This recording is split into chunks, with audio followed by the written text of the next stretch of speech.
Okay, so now we're going to look at specific types of sequences in series. We're going to look at what's called arithmetic sequences in series. So what's an arithmetic sequence? Well, one definition, a sequence where the difference between consecutive terms is constant, or you can think of it as a sequence where the terms increase or decrease by a constant amount. If they decrease, we actually look at them increasing by a negative. And whatever they're increasing by, whatever that common difference is, we call that D. So let's look at an example to get an idea of this then. So are the following sequences arithmetic or not? And if they are, find D. So if you think you understand what arithmetic is, go ahead and pause the video right now and try these. Otherwise, let's do them together. So let's look at A. To go from -3 to 1, you add 4. Let's see if we add 4 each time. 1 plus 4 is 5. 5 plus 4 is 9. 9 plus 4 is 13. Looks like you're adding 4 each time. That would be arithmetic. Okay, so we're going to look at special types of sequences in series now. We're going to look at ones called arithmetic. And there's a couple different definitions. They mean the same thing. One definition for an arithmetic sequence is it's a sequence where the difference between consecutive terms is constant. Okay, or you can think of it as a sequence where the terms increase by a constant. And I put decrease here. They can decrease. If they are decreasing, you look at them as increasing by a negative. Always look at it in terms of increasing. And that common difference between two consecutive terms we call D. Okay, so if you think you understand that, then go ahead and try this one on your own. Try to identify if these following 4 sequences are arithmetic or not, and if they are, find D. If you're not quite sure, then it's okay. We're just learning it, so we'll go ahead and do these together. So you can pause the video or not right now. Okay, so let's look at part A. So remember, we always want to think of it in terms of increasing. So to go from -3 to 1, we add 4. So let's just double check and make sure we add 4 each time. 1 plus 4 is 5. 5 plus 4 is 9. 9 plus 4 is 13. Huh, look at that. Looks like it works. So this first one is arithmetic. And because we're increasing, we add 4 each time. Then we say D is 4. Okay, let's look at part B. So to go from 2 to 5, you add 3. So let's just make sure we add 3 each time. 5 plus 3 would be 8. Oh no, that's a 10. Right there, that's enough. That's enough to say it's not arithmetic. We are not adding the same thing each time. Okay, let's look at part C. So you may look at 2, 4, 6, 8, 10, and we're just increasing by 2 each time. I mean, the signs alternate, but does that really matter? And the answer is yes, it does. Because you still look at just one term to the next. What do you add? 2 plus -6 would be -4. So we're adding -6 to the first one. Is -4 plus -6 equal to +6? Nope. This is not arithmetic then. Yeah, there's a pattern. And the pattern is kind of arithmetic, but it's not exact. Okay, let's look at D. To go from 10 to 7, we subtract 3. But remember, we always want to look at it increasing. So yes, we subtract, but that means we add a -3. And 7 plus -3 is 4. And 4 plus -3 is 1. And 1 plus -3 is -2. Well, look at that. This last one is arithmetic. And D is -3. So that's what an arithmetic sequence is. So let's look at writing an explicit formula for arithmetic sequences. So when you're increasing or decreasing by the common difference, that's actually linear. That's what linear functions do. So arithmetic sequences are linear. And that means we can use this y equals mx plus b to help us out. There's a couple of different ways that you'll see this formula written, like the formula to find the formula. You'll see what I mean by that. The main thing though is you need to find m and you need to find b. Well, remember that in linear equations, m is the slope and b is the y-intercept. Slope is what you increase by each time. That's also d. That'll be the common difference. And the y-intercept is the starting amount, but the main thing is, for how we're going to write it here, this is when x is 0. And that's going to come into play, you'll see. So it may look at, like, okay, so let's actually first go ahead and look at this example. We did this up above. We know that the common difference is -3. You're adding -3 each time. So that's your slope. Now remember, we're always going to write it as a sub n equals, not y equals. So you have your slope, but then what do you add? And you may go, well, b is just our starting amount. We learned that when we learned about linear equations, that b is always, like when you look at a word problem, b is your starting amount, and we're starting at 10, so it may be tempting to say plus 10, but does that work? If we let n equal 1, then we're saying a sub 1 is -3 times 1 plus 10. But wait a minute. -3 times 1 is -3 plus 10. That would be 7. That's actually our second term, not our first term. Huh. So wait a minute. What's going on here? What's going on here is this, and some of you may already see it. Remember making the table? And we let n equal 1, 2, 3, 4, and the first term is 10, the second term is 7, the third term is 4, the fourth term is 1. Remember, the y-intercept in this equation is when x equals 0, and in this case, n. We need to think of the 0th term when we're doing this. You need to back up 1. And so if you follow this pattern backwards, then we would have a 13 here.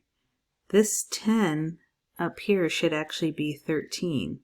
And then when you try it, if you let n equal 1, -3 times 1 plus 13 is 10. That's going to work.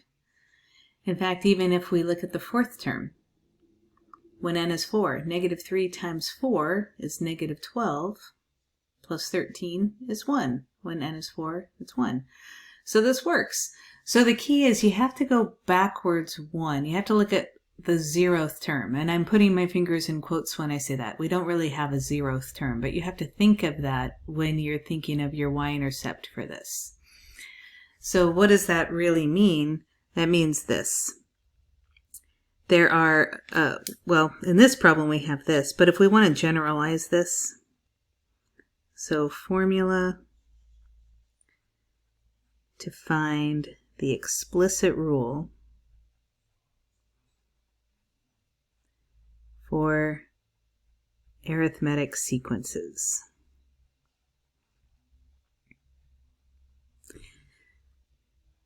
So it's going to start off like our y equals mx plus b. Y now is a sub n. Our slope is our common difference. And instead of using x's, we're using n's. But now instead of a y-intercept, one way you'll see this formula written is like this, where they just write it as c. Whatever c is, well, c is that 0th term. And remember, to find that, rather than starting at the first term and adding the common difference, we subtract it. You have to go backwards. So c is the first term minus the common difference. Personally, I like this form better. It may seem really confusing right now, but when we do some examples next, you'll see, oh yeah, that's really easy. So I like this one because it's just quick and easy. You don't have to show any work. You can just write the formula. But another equivalent way of writing it, you'll see this. A sub 1, or a sub n equals a sub 1 plus n minus 1d. And what that is you're starting at the first term. You don't add d yet.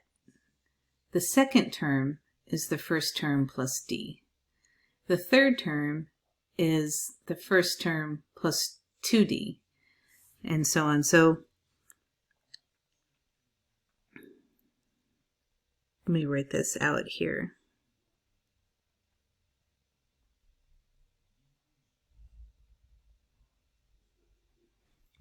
So remember, you start at the first term, and then you add d, then you add another d, then you add another d. So the first time you're not actually adding any d's. So the first time, when n is 1, you're adding no d's. But the second term, when n is 2, you're adding 2 minus 1, you're adding 1 d. If we jump down to 4, the fourth term you're adding 3 d's. So 4 minus 1 is 3, so you're adding 3 d's. So this is another way to do it. However, you'll see if you use this form, you're going to have to simplify your answer. Either way is fine. I just personally, I'm going to be using this one because it's just so quick and easy. So let me go ahead and put this in a nice little cloud. And then let's look at some examples. Okay, so let's take a look at these. The first three are pretty straightforward. Part D. It's only given us 2 terms? Wait a minute, what? We'll take a look at D also. But if you want to pause the video, try these on your own, and we'll take a look at them one at a time. Okay, so pause the video right now to try them. Okay, we're going to work these out together, but I just want to show you just how nice and easy it is. So for the first one, it looks like we're adding 2 each time, so D is positive 2. So thinking about y equals mx plus b, each term is mx plus b, but this time our slope is 2. And remember, we can't write plus 7. We have to imagine what would come before. And in that case, it would be a 5 if you work backwards. We're adding 7 each time, so this time go backwards. And 7 minus, sorry, we're adding 2 each time. I think I said 5. You add 2. 7 plus 2, 9 plus 2, 11 plus 2. So this subtract 2, and you get 5. And that's all there is to it. Now, if you use that other form, I just want to show you how that other form works. And I'm only going to do it on this first one, and then I'm not going to do it again. Remember, that one says a sub n is a sub 1 plus n minus 1d. Well, our first term is 7, and our d is 2. But then you have to simplify that, distribute the 2, and then 7 minus 2, you can combine that and get 5. And we do get the same thing. A sub n is 2n plus 5. It's just here you have to work it out and simplify, and here it's just all done in your head. So it's much more efficient this way.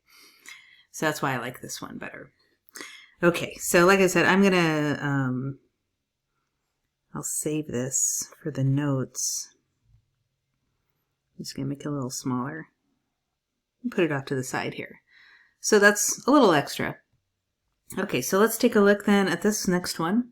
You have to find your D first of all. And it looks like we're adding 11 each time.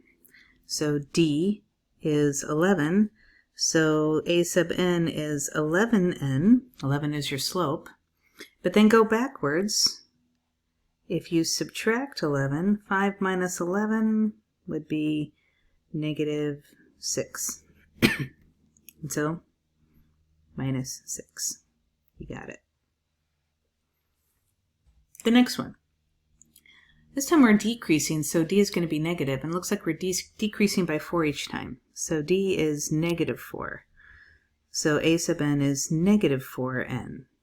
Think of negative 4 like your slope. But again, what comes before? Well, this time if we add 4, we're going to get 17. So plus 17.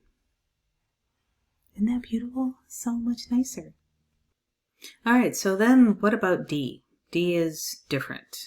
So let's take a look at what's going on with D. Remember, our formula is a sub n equals dn plus c. we need to find D and we need to find C. D is easy. D is slope. You can basically think of the slope formula. D is by2 minus y1 over x2 minus x1. You'd have to put the y values on the top. Well, the y values are your outputs, so that's like 55 and 10. And the x values are your inputs, so that's like 21 and 6. And so then we have 45 over 15, and D is 3. So that part was easy. And always double check that your sign is right. To go from the 6th term to the 21st term, we went from 10 to 55, so we're increasing, so D should be positive, and we're good. Okay, so we have D, but now we have to find C. And we can use this formula right here to find C, because we have everything we need. You can think of these as points that you're going to plug in. You can use either one of these. I'm going to go ahead and I'll just use the first one, the smaller numbers, and hey, it's got a 10. So the term was 10. Oops. When n is 6, and we also know that D is 3. So I just plugged in. We get 10 equals 18 plus C, so C is negative 8. And then we have D is 3n minus 8. And voila, there's the answer. And you can go ahead and plug in when we have 6. 3 times 6 is 18. 18 minus 8 is 10. You can go ahead and try here. When you plug in a 21, 3 times 21 is 63. And 63 minus 8 would be 55. Oh, look at that, it works. So that's the easiest, most straightforward way, but you can also think about it just kind of conceptually. To go from the 6th term to the 21st term, that's going up by 15 terms, and we increased a total of 45. So if 15 terms we increased by 45, you can divide to find each term you went up by 3. You're still doing the exact same arithmetic. To get the 45, you had to subtract. To get the 15, you had to subtract, and then you divide. It's just looking at it conceptually. And then likewise here, if you want to know what, remember this is like the 0th term. So you're starting at 6, you have to go to the 5th, 4th, 3rd, 2nd, 1st, 0th. You have to go down 6.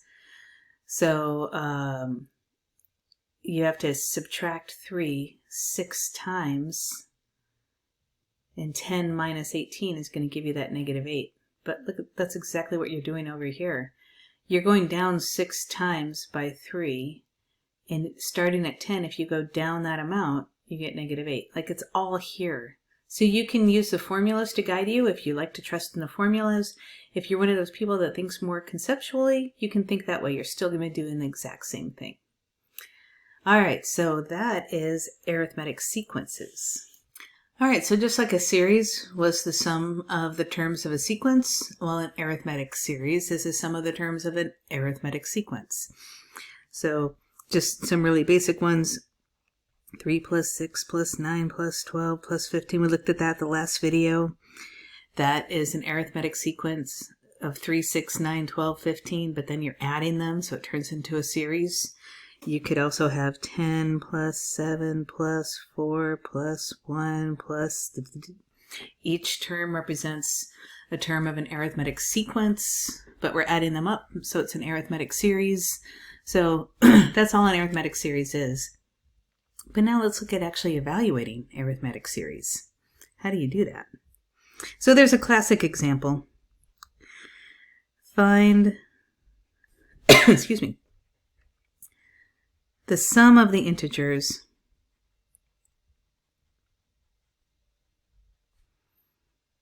from 1 to 100. All right, go. Whoever can do it the fastest without a calculator. Heck, you can even use a calculator if you want to. Go ahead. And so try to do it. It's 1 plus 2 plus 3 plus 4 plus plus. Eventually you get to 97, 98, 99, and 100. Whew. Okay. And we'd have to add all those numbers, including the ones and the dot, dot, dot. And you may think, well, that's just a really tedious problem to do. Sure, we could all do it. It's actually a nice, efficient way of doing it. So if you add the first and the last terms together, you get 101.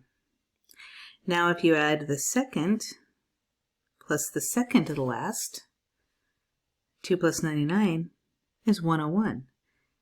3 plus 98 is 101. 4 plus 97 is 101. We would have a whole bunch of 101s. In fact, how many 101s would we have? Well, we're pairing the numbers. There's 100 numbers altogether, so that means that there's 50 pairs. So 101 times 50 is 5,050. Boom, we're done. Ha! And that's the idea, actually, that you do with this. So, okay, so what's going on here then? So the nth partial sum, I'm going to put this nicer down below, but the nth partial sum, if you look at this problem, what did we do? We took the first term and the last term and added them together. And then we multiplied by the number of pairs that we would get. So the number of pairs, if you take the number of terms and divide by 2, that gives you the number of pairs. And that's basically our formula right there. I'm also going to derive this another more formal way. So let's take a look at another way to do this that's more formal. So the sum of the first n terms of an arithmetic series. We know the first term would be a sub 1. The next term would be a sub 1 plus d. The next term, we would have to add another d. The next term, we would have to add another d. And so on and so on. We add all these together until eventually we do get to that last term. The sum of the first n terms, we're going to add all the way up to the nth term. Now I can take this and write it pretty much the same way, except just put all the terms in backwards order. I can put the last term first. But then what comes right before that is a sub n minus d. And what comes right before that, I have to subtract off another d. And what comes right before that, I have to subtract off another d. And we would keep doing that until we get back down to the first term. Okay, so why would I do that? Well, look at what I can do with this. I can take these two finite sequences, or series, and add them together. If I add on the left, s sub n plus s sub n is 2 s sub n. But let's look at it term by term here. Let's look at it vertically. So if I'm looking at these guys, they add up to a sub 1 plus n, plus a sub n. So that adds up to this. And then what about these? What do they add up to? Well, the d's are going to cancel out, and we're going to have a sub 1 plus a sub n. Okay, so let's look at these guys. What do they add up to? Well, the 2d and minus 2d cancels out. So we're going to have a sub 1 plus a sub n again. And then that's going to keep happening. The 3d and minus 3d cancels out. We're going to have a sub 1 plus a sub n. And we're going to keep going until the last one's is still a sub 1 plus a sub n. So we can condense this now. How many of those are we going to have? Well, we had the first term, second term, third term, fourth term, all the way up to nth term. We're going to have n of these pairs. So it's going to be n of these. And then if we solve for s sub n, we get n over 2 times a sub 1 plus a sub n. Which if I scroll, you can see that that's equivalent to what we had up here. So it's just two different ways of looking at the same formula. But that's the formula to find the sum of the first n terms of an arithmetic series. So the nth partial sum of an arithmetic series is S sub n is n over 2 times a sub 1 plus a sub n. And I am going to put here n is the number of terms, a sub 1 is the first term, and a sub n is the last term.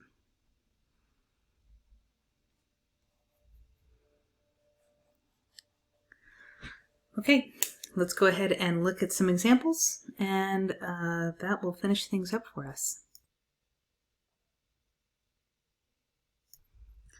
Okay, so here's the first one.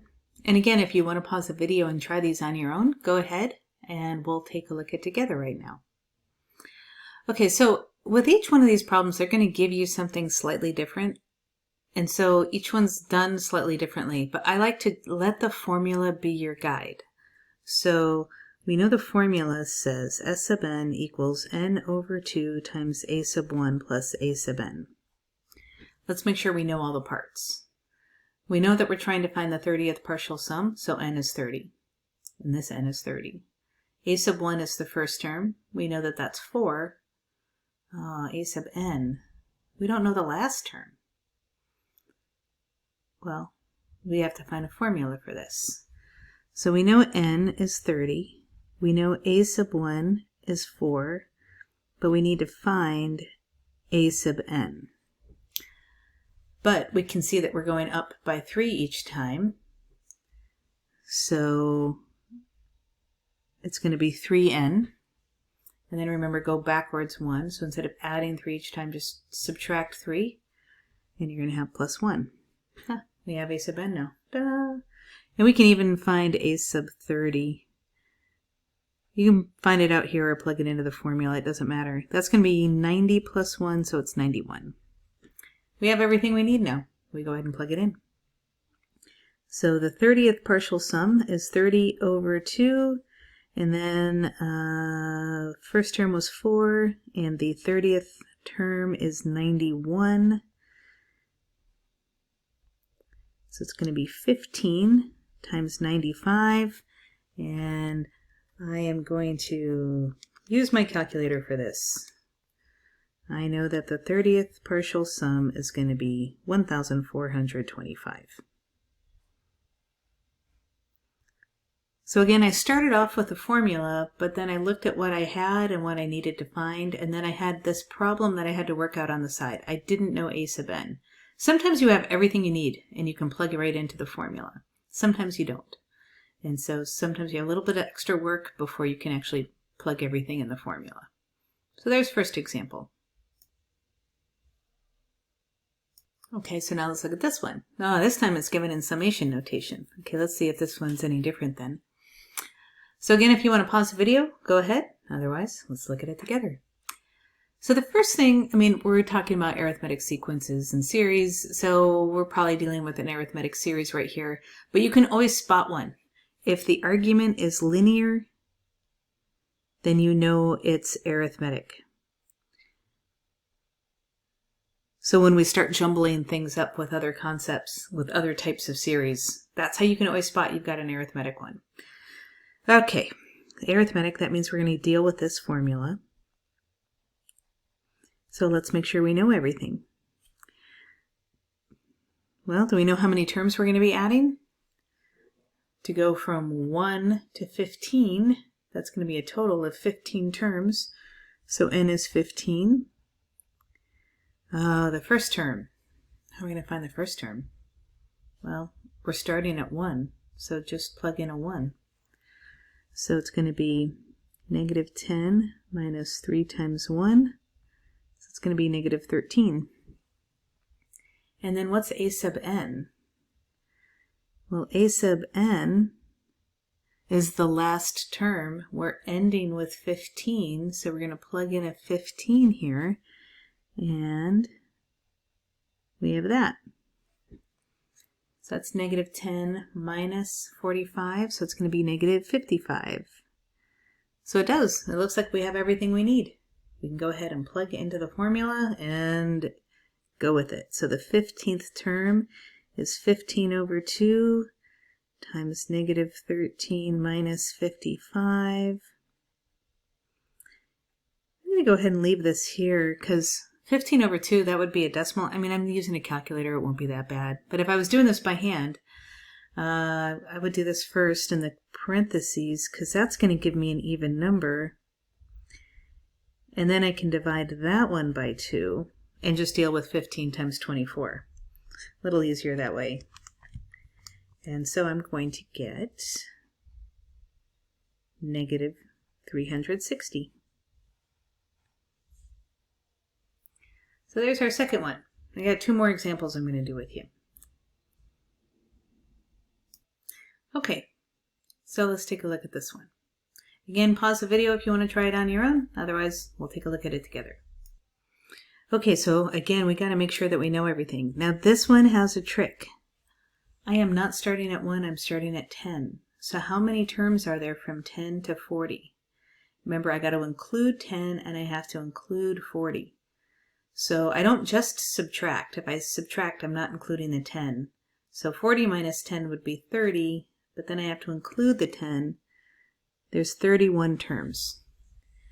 To convince yourself if you don't get what I'm talking about, imagine I assigned problems 10 through 40. Think about how many homework problems that would be that you would have to do for homework. So we know what n is. Now we have to be also careful here. Remember, a sub 1 is the first term. I'm not actually plugging in 1 for the first term. I'm starting at 10, so I'm going to plug in 10 for the first term. So it's 2 times 10 plus 7, which is 27. And then a sub n is the last term. So the last term means I'm going to plug in 40. So it's 2 times 40 plus 7, so it's 87. So think about that if you have to, but you got to be careful. That's why I specified up above what each part in the formula was. N is the number of terms. A sub 1 is the first term. A sub n is the last term. But now we have everything. We can plug into our formula. So here's the formula. So the 31st partial sum is 31 over 2 times 27 plus 87. And I'm just going to go ahead and work that out right now. And we are going to get 1,767. And there it is. Okay, like I said, one more example now, and that'll be the end. Okay, so our last one's a little different, but consider the series 4 plus 7 plus 10 plus 13, so on. How many terms do you need to add to get a sum of 175? So again, let the formula be your guide. Pause the video and try to think about this on your own, but we'll look at it together. Okay, so we're going to write down the formula. So this time, we're trying to find n. So we're not going to plug in anything for n. We know the first term is 4. If we don't know how many terms we're adding, how can we find the last term? Well, that's okay. We may not be able to find the actual value, but we can find a formula. Each time we're adding 3, so we know our slope is 3. And if we go backwards 1, 4 minus 3 is 1.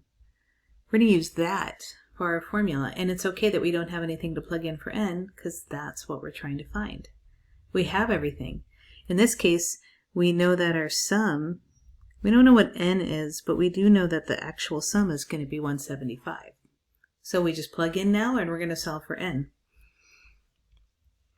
So this is 175. We don't know what n is. We know the first term is 4, And we don't know what n is, but we do know a formula for the nth term will be 3n plus 1.